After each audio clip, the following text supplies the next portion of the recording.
Hello friends, ఇవాళ మా husband mobile repair కోసమని బయటకైతే వెళ్ళాడనమాట. సో వెళ్ళిన మనిషి ఊరికే రాలేదు, ఏదో వెరైటీ డిష్ అని ఒకటి తీసుకొచ్చాడు. వీటి స్పూన్స్ చూడండి, వెరైటీగా అనిపిస్తున్నాయి. స్పూన్స్ వెరైటీగా అనిపిస్తున్నాయి, ఇంకా డిష్ ఎంత బాగుంటుందో అనిపిస్తుంది అనమాట. సో మొత్తానికి దీని పేరు ఏంటో తెలుసా, మలాయి చాప్డ్ అంట.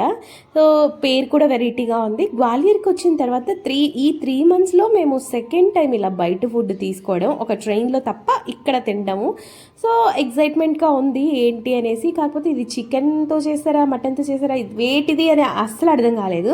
ఇక్కడ మేడం తినటానికి ఎగబడుతుందని మాత్రం అనుకోకండి, ఆ స్పూన్స్ కోసం తహతహలాడిపోతుంది అనమాట. సో మొత్తానికి ఇది దేంతో చేశారా అని యూట్యూబ్లో సెర్చ్ చేస్తే ఇది మైదా పిండి సోయాబీన్ మిక్స్ చేసి బాయిల్ చేసి అలా వాటితోటి చేస్తున్నారనమాట.